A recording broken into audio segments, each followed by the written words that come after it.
بسم اللہ الحمد للہ والصلاة والسلام علی رسول اللہ اما بعد فاعوذ باللہ من الشیطان الرجیم بسم اللہ الرحمن الرحیم ان ابراہیم کان امۃ قانتا للہ حنیفا ولم یک من المشرکین۔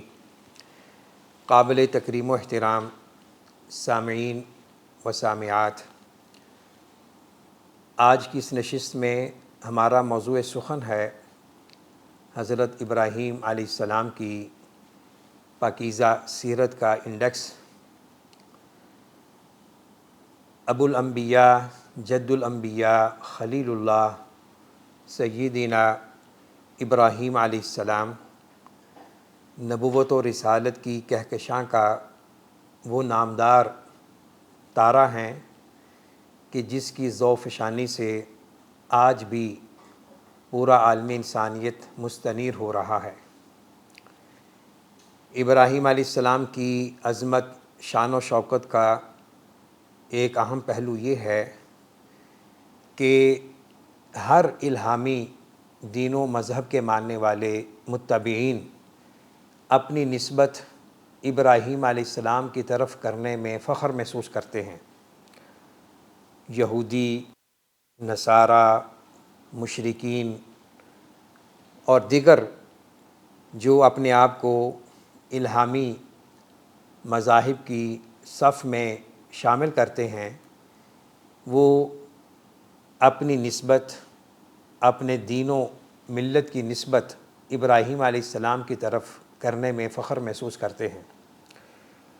امت اسلام بھی حضرت ابراہیم علیہ السلام کی متبعین میں سے ہے، بلکہ جو حقیقی وارثین ملت ابراہیمی ہیں اور جو حضرت ابراہیم علیہ السلام کی پاکیزہ سیرت کو آج بھی تھامے ہوئے ہیں، وہ اہل اسلام ہیں۔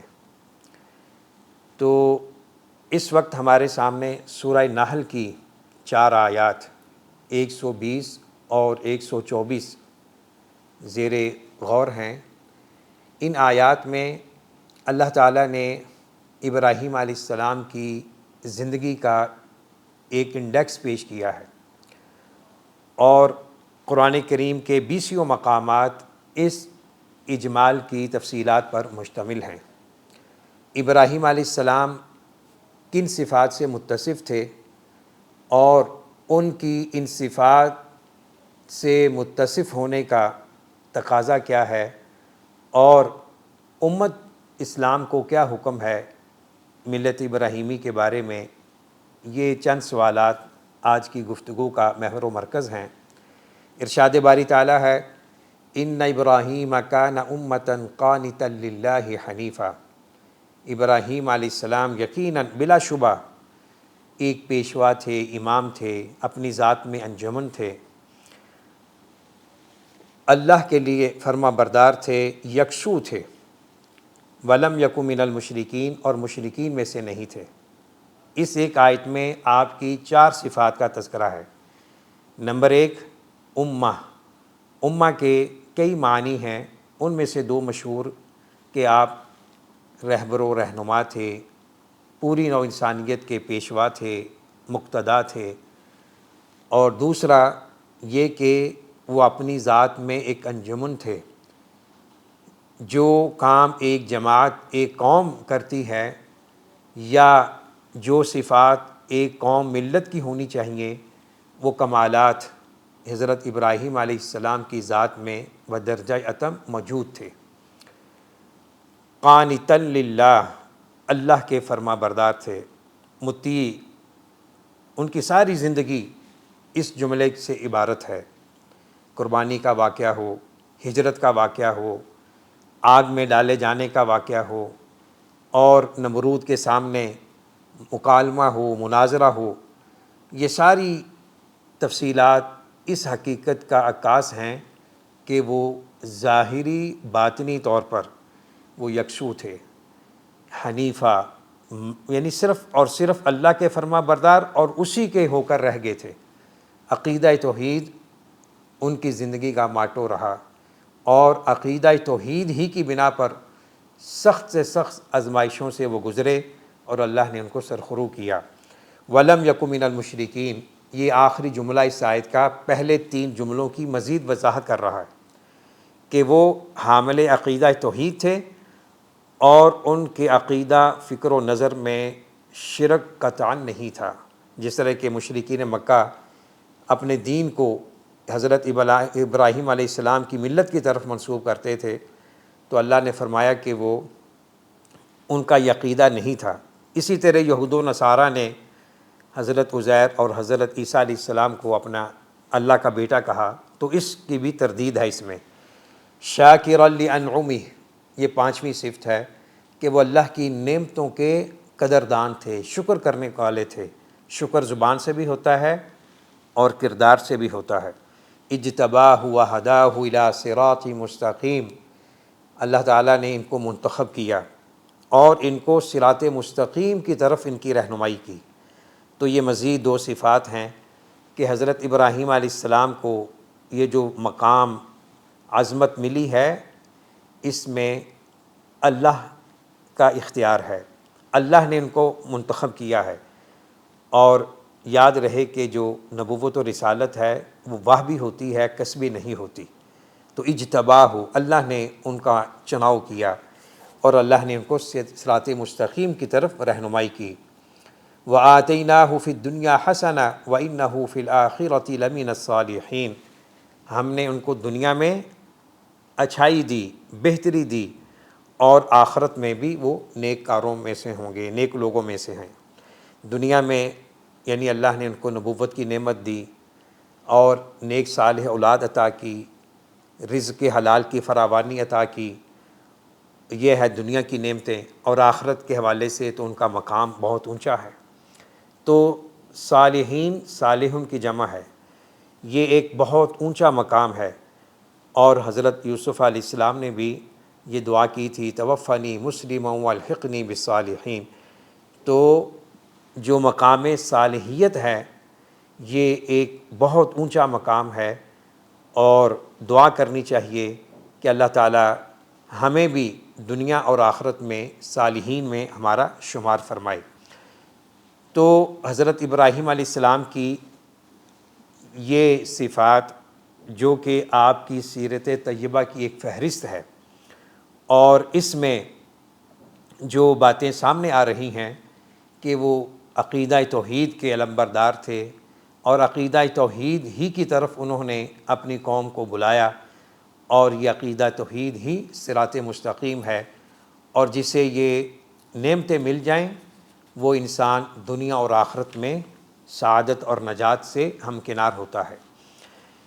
اس کے بعد اللہ تعالیٰ نے نبی اکرم صلی اللہ علیہ وسلم کو حکم دیا، ثم اوحینا الیک ان اتبع ملت ابراہیم حنیفا وما کان من المشرکین، پھر ہم نے وحی کی آپ کی طرف، کس بات کی؟ کہ آپ ابراہیم کی ملت کی پیروی کیجئے۔ ہمارے دین اسلام میں بہت سی عبادات میں ایسی یادگاریں ہیں جن کا تعلق ابراہیم علیہ السلام کی ذات اور آپ کی سیرت سے ہے۔ قربانی کا مسئلہ، اور حج میں بہت سے اعمال، سعی صفا بین الصفا والمروہ، جمرات میں کنکریاں، یہ حضرت ابراہیم علیہ السلام کی یاد کو تازہ رکھنے کے لیے بہترین اعمال ہیں۔ اور اصل میں حضرت ابراہیم علیہ السلام کا یہ جو سٹیٹس ہے، ان کی دعا کی قبولیت کا بھی ایک مظہر ہے۔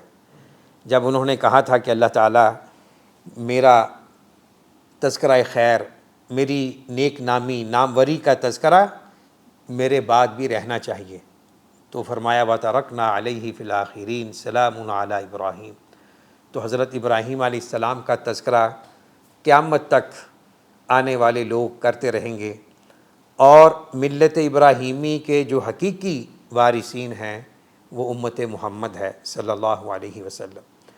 آپ صلی اللہ علیہ وسلم کو حکم دیا گیا، یہ حضرت ابراہیم علیہ السلام کا بہت بڑا اعزاز ہے، اور نبی اکرم صلی اللہ علیہ وسلم کی عظمت کا بھی پہلو ہے، اور اس حقیقت کا بھی بیان ہے کہ در حقیقت نبی اکرم صلی اللہ علیہ وسلم کی جو نبوت و رسالت ہے وہ ملت ابراہیمی علیہ السلام کا ایک تسلسل اور امتداد ہے۔ اور پھر یہاں فرمایا کہ وما کان من المشرکین، وہ مشرکوں میں سے نہیں تھے۔ ہم صبح و شام کے جو اذکار پڑھتے ہیں ان میں سے ایک بڑی جامع دعا ہے، اصبحنا علی فطرۃ الاسلام وعلی کلمۃ الاخلاص وعلی دین نبینا محمد صلی اللہ علیہ وسلم وعلی ملت ابینا ابراہیم حنیفا مسلما وما کان من المشرکین۔ اس دعا میں ہر مسلمان جو یہ دعا پڑھتا ہے وہ تجدید کرتا ہے کہ ہم نبی اکرم صلی اللہ علیہ وسلم کے دین پر ہیں اور اپنے والد ماجد ابراہیم علیہ السلام کی ملت پر ہیں جو کہ مشرکوں میں سے نہیں تھے۔ تو خلاصہ گفتگو یہ ہے، ابراہیم علیہ السلام ایک جامع الکمالات شخصیت تھے اور مجموعہ کمالات تھے۔ اللہ تعالیٰ نے ان کی ذات میں ایسی صفات کو ودیت کر دیا تھا کہ جو بعد میں آنے والی نسل انسانی کے لیے مشعل راہ ہے۔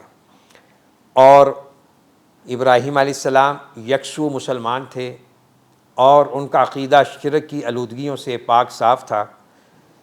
وہ شخصیت تھے کہ جنہوں نے بت گری، بت فروشی اور بتوں کی عبادت کی مخالفت کی، اور بتوں کی عبادت کے خلاف انہوں نے اپنا سب کچھ قربان کیا اور تنہا اللہ رب العزت کے دین کو لے کر وہ اٹھے، اور اللہ تعالیٰ نے ان کو مختلف آزمائشوں سے گزارا، اور پھر اللہ تعالیٰ نے ان کو یہ ٹائٹل دیا، انی جاعلک للناس اماما، کہ میں تجھے دنیا جہاں کے لوگوں کا امام بنانے والا ہوں۔ تو ابراہیم علیہ السلام کی سیرت کا یہ تقاضا ہے کہ ہم اپنے عقیدہ کو ٹھیک کرتے رہیں، اصلاح کرتے رہیں، شرک خرافات کی آلودگیوں سے عقیدہ توحید کو پاک صاف ہونا چاہیے، اور حضرت ابراہیم علیہ السلام کی سنت کو زندہ کرتے ہوئے خوش دلی سے قربانی کا عمل کرنا چاہیے، حج کا عمل کرنا چاہیے۔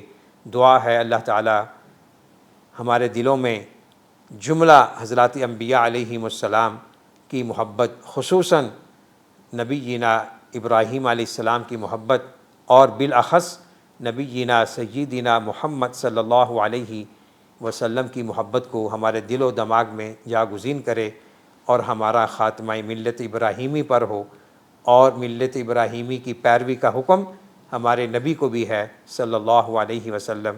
اللہ تعالی ہمارے دل و دماغ کو قرآن و سنت کی تعلیمات سے منور رکھے۔ وآخر دعوانا ان الحمد للہ رب العالمین۔